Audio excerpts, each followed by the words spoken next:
Hi everyone. So I really don't want to continue talking about this, but since I get new subscribers on the daily who come from channels who do not share similar beliefs as me, and I continue to get comments about this, I feel like I'm gonna beat this dead horse even deader all the way up until the time where I don't need to discuss this anymore, which will be like until the second I'm taken to heaven in the rapture of the church, which will be in the near future. I will say that I have thought this in the past. I believe, if memory serves correctly, that this was literally the last piece of the puzzle that I needed to understand in order to get this right. So what I did here is I put in 3 separate references, and I'm going to take you guys to. I hate that I keep going over this, but I feel like I need to keep going over this. And I don't know why, but it seems to be such a sticking point for people. But I do also understand it because I've been there. So I guess I feel compelled from an empathy standpoint to like knock some sense into people's heads, because this took God presenting it in such a duh way for me to finally get it. Where it's like, gosh, man, I am making this way harder than it needs to be. And I think that as Christians, when we get so deep into Bible study, Bible prophecy, trying to understand things, that we unintentionally complicate things. And I've been there myself. So that's why I kind of feel a duty to help simplify things for people who may have been in the same boat or are in the same boat as I was once upon a time. It's like, once you know better, you have a duty to help other people. So that's what I'm trying to do here. Maybe one day we'll all get it. Leviticus 25. The Lord spake unto Moses in Mount Sinai, saying, Speak unto the children of Israel, and say to them, When ye come into the land which I give you, then the land shall keep a Sabbath unto the Lord. Okay? When did they come into the land? We're just going to go piece by piece here. Joshua 4, they were crossing the Jordan, dry land.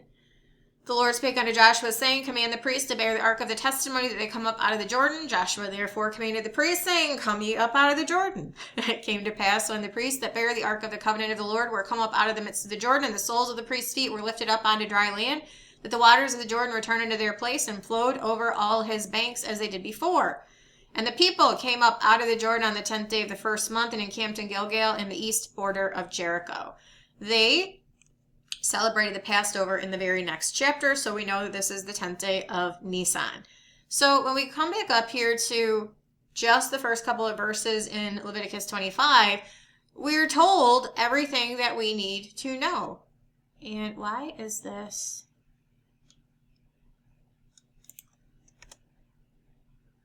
Okay. I was like, why are there more verses here than I need? Because I didn't hit enter. Speak unto the children of Israel, saying to them, When ye come into the land which I give you, then the land shall keep a Sabbath unto the Lord.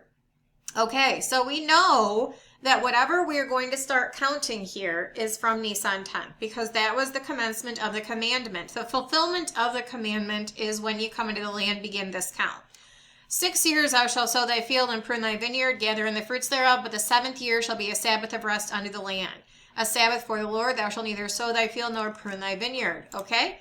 So we're going to just delete all this stuff. I'll fill it back in a moment. But, no fill. Okay. So we've got our 6 years. Thou shalt sow thy field and prune thy vineyard, gather in the fruits thereof. The 7th year is a year of rest unto the land. Okay, so we have our Sabbath. And then verse 8, Thou shalt number 7 Sabbaths of years unto thee. 7 times 7 years, the space of 7 Sabbaths of years shall be unto thee 40 and 9 years. Okay, so here's the first one. 2nd, 3rd, 4th, 5th, 6th, 7th.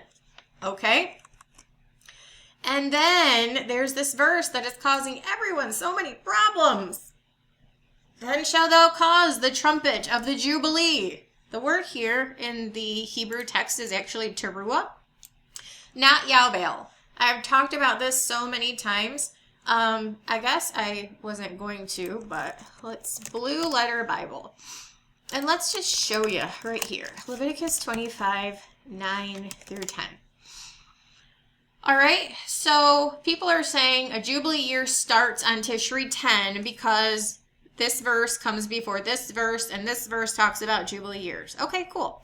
Let's validate that. We're even talking about the same things here. Jubilee, right? Jubilee in verse 10, it shall be a Jubilee year unto you. Yobel. Okay? This word Yobel, which is related to the Jubilee year, it occurs in Leviticus 25:10. Shall be a Jubilee unto you. You shall return every man unto his possession. You shall return every man unto his family. It's actually not in Leviticus 25:9.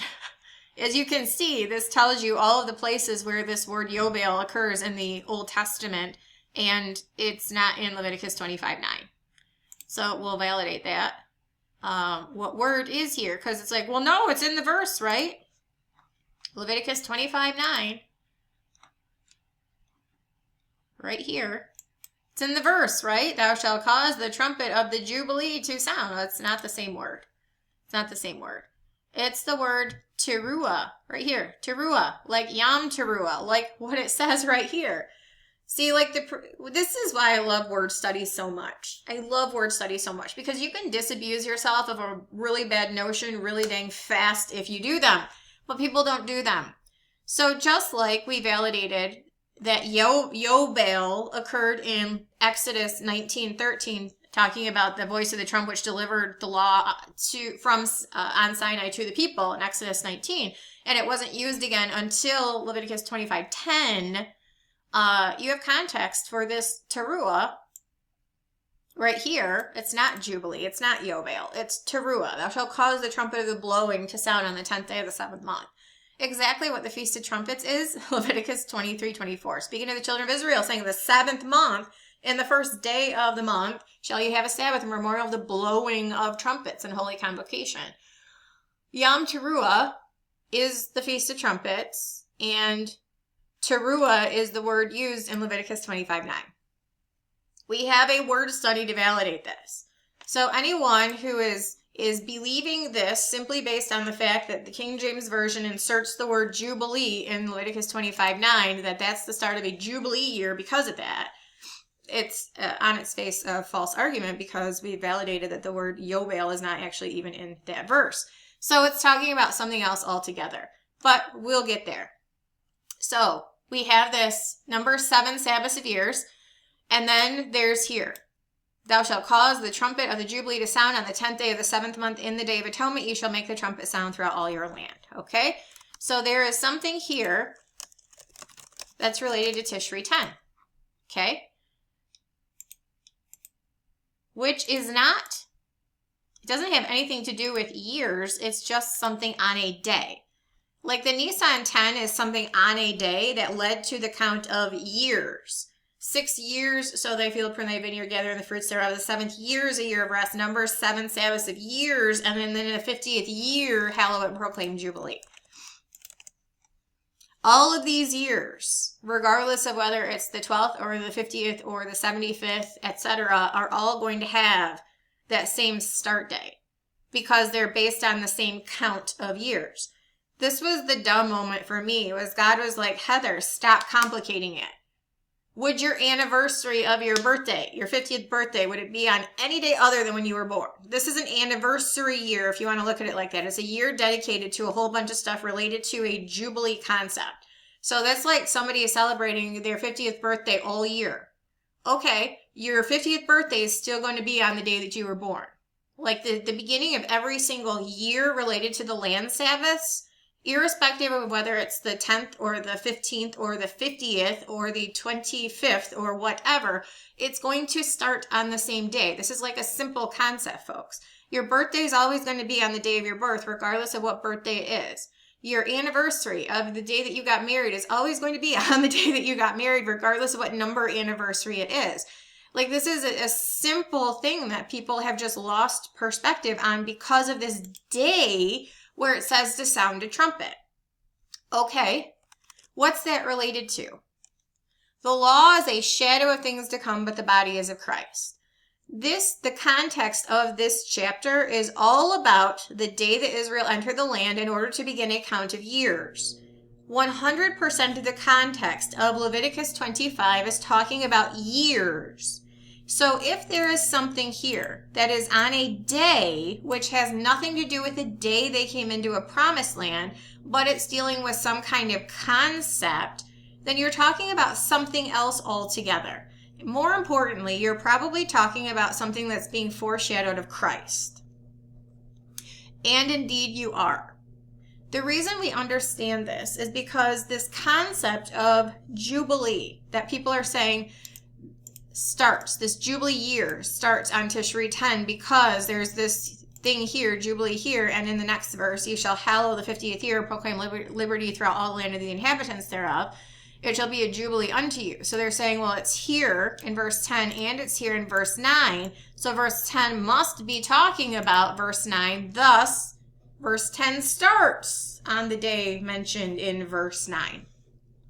Really, what this comes down to is understanding this word liberty. It's the Hebrew word deror, and it translates to, in the New Testament, liberty via the forgiveness of sin. I'm going to just do this word study for you guys right in front of your face. Leviticus 25:10. And the person who most recently commented already knows that this is talking about what I'm about to show you. So we have this concept of liberty. It's the Hebrew word deror, and it means liberty. Liberty. The word that it is actually related to is right here. Aphesis, which is liberty. The cancellation of debts, liberty. Remission, right? So this is the Septuagint. It's the Greek rendering of the Hebrew Old Testament. So the Greek word aphesis is going to be in the New Testament. It's G859. Okay? So G859. Let's look up where it is. What is the context here? Remission of sins. The first time it's used in the New Testament is the Passover. Jesus held with his disciples right before he laid his life down. For this is my blood of the New Testament, which is shed for many for the remission of sin. So the Old Testament concept of liberty that's tied to a Jubilee year is actually related to the remission of sin in the New Testament. So the question then becomes, to validate whether this Tishri 10 Jubilee year concept is true, is did Jesus' ministry begin or end in a Jubilee year, or did it simply have to do conceptually with the concept of liberty, which is tied to Jubilee? And the answer to that is it is conceptually tied to the idea of liberty via the forgiveness of sin, remission of sin. But no, Jesus' ministry did not begin, nor did it end or have anything to do with Jubilee years. We say if 1406, then 2025. Okay, so we understand if 1406, and then we use the 7 sevens and in the 50th year, hallow and proclaim Jubilee, but really it's just the pattern of counting sevens. We absolutely know what the Jubilee years should be. And so I have lots and lots of charts about this. I can probably pull one up right now.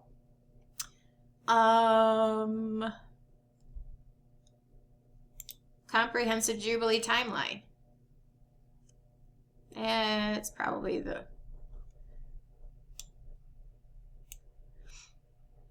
Here's the Jubilee years in yellow. So we'd have 34 BC. Here's the first one in AD, 16 AD and 65 AD. Jesus' ministry was between those two dates. Jesus' ministry was not tied to a Jubilee year. So the concept of liberty, or ephesis, which is tied to the same concept of liberty in a Jubilee year in Leviticus 25, when it translates to the New Testament, has nothing to do with Jubilee years. It simply has to do with a concept of Jubilee, which is liberty via the forgiveness of sin. This is what we learn specifically from Luke. When Jesus' ministry began, it was on Tishri 10. It's the Day of Atonement. It's the day that Jesus was baptized, the day that he became the scapegoat to bear the sins of Israel. It's the day that the Spirit descended from heaven and abode upon him like a dove. And it's the day that Jesus recognized that that Spirit descending upon him anointed him on the Day of Atonement to preach liberty. The Spirit of the Lord is upon me because he hath anointed me to... From Tishri 10, which is what Leviticus 25:9 was forward looking to, It anointed him to preach Jubilee. Jesus's voice is the voice of the trumpet. There might be 1 or 2 times in the New Testament where the trumpet is not associated with a voice, whether it's the voice of Jesus or the voice of an angel. But the trumpets almost entirely in the New Testament are associated with voices. So thou shalt cause the trump, the voice of the Jubilee or Liberty, it's actually teruah, blowing, whatever, to sound on the 10th day of the 7th month in the Day of Atonement. You shall make the trumpet sound throughout all your land. It's talking about the voice of Jesus preaching liberty, which he was anointed to do by the Spirit at his baptism, which was on Tishri 10. And neither the beginning nor the ending of his ministry was tied to a Jubilee year. I do understand that there are a lot of people who really believe truly and deeply that Jubilee years are tied to Tishri 10. Tishri 10 was forward-looking to something that Jesus is going to do in the future, and it is divorced from Nisan 10. Obviously, Tishri 10 and Nisan 10 are not the same thing. And the years in the Sabbath cycles are always going to be based on Nisan 10 because there was a one-time benchmark event which established the count. So when you break this down further, and you have to realize, that Leviticus 25:9 is between verses 8 and 10. I know that sounds really stupid, but there are a lot of people who are trying to say that, well, I'll get to that. It is sandwiched in between verses 8 and 10, which means that if people believe that the Jubilee year starts on Tishri 10, it would have to be like this. And you'd essentially be saying that the 49th year is only 6 months long. And that the 50th year starts here instead of on Nisan 10, and then it would end here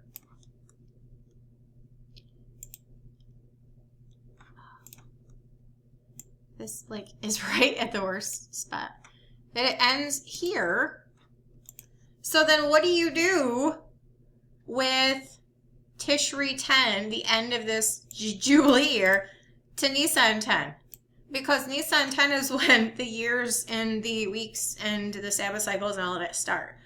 So you would be shorting this down to 6 months, and you would be creating some kind of gap in the space-time continuum between Tishri 10 here and Nisan 10 here when your 51st year would resume. That's not going to be how that works. So I'll put that here.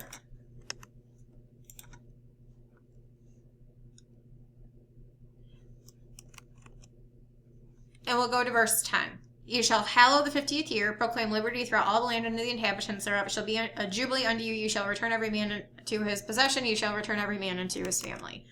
Okay, so the 50th year, if you're just going based on, counting Sabbath cycles forever and ever until the end of time. Oh, come on, Heather. Put your fingers on the right keys. Yeah. Just count Sabbath cycles forever and ever and ever and ever and ever till you get to XFD. I don't know what that is, but that's a really big spreadsheet that I don't want to do. That's essentially what you'd be doing, is just counting Sabbath cycles forever and ever. But there is a specific reference to, let's see, 1, 2, 3, 4, 5, 6, 7, right here. This would be the 50th one. So this is what I mean when you're counting Jubilees, is you can count them forever, and you know exactly where the Jubilee years are based on the 50th year in the cycle. That's how we establish the timeline from if 1406 to 2025 and all of the Jubilee years, because it's simply the 50th year of a cycle. But it's always going to be based on the Sabbaths for the land. So it's always going to have that 7-year period at its core. You're never going to separate from that 7-year period. So where people are getting confused is with this Tishri 10 date. And they're saying, well, this begins the count of something. And yet, again, we go back to the, if you move the 50th year here instead of here, then you're creating a 6-month 49th year and a 6-month gap in the space-time continuum between Tishri 10 of the end of the Jubilee year, if it starts on Tishri 10, and the start of the 51st year on Nisan 10, which, you know, there's no gaps in the space-time continuum, guys. What we do have to understand very fundamentally is that Tishri 10, the command to sound the trumpet on the 10th day of the 7th month and the day of atonement, you shall make the trumpet sound throughout all your land, is between verse 8, which number 7 sevens, and verse 10, which is, and in the 50th year, hallow it and proclaim jubilee, liberty throughout all of your land, it shall be a jubilee unto you. It is in between those two. The reason I'm making a point here is that if 1406, then 2025, which means that the beginning of the 49th year would have been 2024, which means that if people are going to continue to fight about this Tishri 10 Jubilee year start, you have to recognize that it would have been tied to Tishri 10 of 2024, which is almost 6 months ago. Neither the rapture happened nor the start of the 70th week. You have automatically made this a moot point if you are going to continue to fight about this, because this has already passed. There are people who are saying it would be Tishri 10 of 2025 would start the Jubilee year. No, because you'd still be doing, you're taking it out of context then. You're essentially saying that the verse 9 would have to come after verse 10. No, the command to sound the trumpet on the 10th day of the 7th month comes between the end of the 49 and the commencement of the 50th. It is only going to apply to this possibility, not to this possibility. So Tishri 10 of 2025, based on the way in which this is written, is not eligible unless you're saying that it's not 1406 and therefore it wouldn't be 2025. And so you'd be saying, okay, then this would be 2025 here, 2026 here. So you would actually be saying that 2026 is the Jubilee in order for Tishri 10 of 2025 to be the start of the Jubilee year if your Jubilee year starts on Tishri 10. There are so many things that people are taking out of context in this conversation, and I don't know if it's that they haven't written this out or drawn it out or looked at the verses in order. Because in order to keep context of even which Tishri 10 you're looking at has to be between 49 and 50. Cannot be after 50, must be between 49 and 50. I'm saying that if 1406, then 2025, which would be Nisan 10, that would be the start of the Sabbath cycle, the year of the Sabbath cycle for, well, I mean, it's actually the first year of the next period of 7 sevens. But this would be essentially the Sabbath cycle for the land that would be tied to the 70th week. And there's a whole thing about, does it start on Nisan 10, end on Nisan 10? You've got your 360-day prophetic year versus your Gregorian and Hebrew calendar counts, which are not that. You're looking at a return to I was looking at this earlier. The Gregorian calendar uses a solar year, which is 365 days. And the Hebrew calendar uses the lunar cycle, which is 354. And so it's a luni-solar calendar, which is the combination of the two. It's add them together and divide by 2. It gives you your 360. So the 360-day prophetic year, which the 70th week will use, is a combination of what the Hebrew calendar and the Gregorian calendar are merged and then divided by 2. Learned that this morning. And this is the ancient calendar that was used once upon a time for, like, during the flood. All of those things were measured in 360-day years, 30-day months, that kind of stuff. There's evidence for that all over the Bible, but obviously the days of Noah, which are related to the 70th week, that's kind of a type and shadow thing. So you're looking at this, and you're like, it has to work a certain way. And if it doesn't work that way, it's not right. And this is one of the things where I know that when we have ideas that we really want to be right, we struggle to find any way to fit it in, even if that means taking things out of context sometimes in order to do it. That's what people have done when they're isolating this Tishri 10 date here in 2025, is they're taking it out of context. Because then they are going to be saying that, fine, maybe Nisan 10 is the start, but Tishri 10 is Jubilee year, so it's the Tishri 10 of 2025. No, but if 1406, then 2025, your 49th year would start on Nisan 10 of 2024, and your 50th year would start on Nisan 10 of 2025. And the verse that they would need to be using to tie it accurately is slotted in between these, not after the 50th. You have to keep these things in context in order to understand the Bible correctly. And if you're taking things out of context in even a small way in order to try to support what you want to be true or what you think is true, it can't be right. Like, it's not going to be right. So I do have empathy, a great amount of empathy, which is why I keep going through this for people. And I want everyone to be on the same page. Like, it's not some kind of super secret special knowledge thing. Like, there isn't somebody who should be right. It's like, I want everyone to win here. Like, I truly want everyone to win here. But in order for everyone to win, we all have to want the same thing, which is truth, which is biblical truth. There is an explanation for Tishri 10, and it has to do with Jesus. It has to do with Jesus in Luke 3 and 4. And when you look at how the Jubilee years plot out from if 1406 and how they're counted, you understand very, very readily that what he did in Luke 3 and 4 related to liberty and Jubilee and Leviticus 25:9 was not tied to a Jubilee year at all. It was a concept that was foreshadowed here, that was embodied in the first day of the ministry of Christ and the surrounding events. A concept, great, not Jubilee year. And what we're talking about with the commencement of the 70th week is not a concept, it's a year. And there is a very definitive way of ascertaining the truth of that.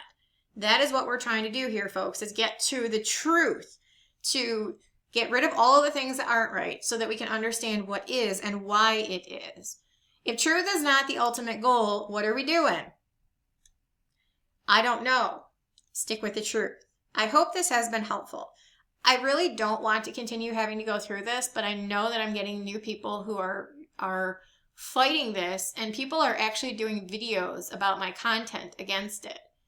That's great. And then they're telling me about it. That's great. You don't need to do that. You don't need to do that at all. There are going to be people who want to fight. Let them fight. I don't care. I don't need to know who, and I don't need to know what they're saying. I just want people to understand the right things. And if they don't want that for themselves, then I'm still going to want it for them, but they have to want it for themselves.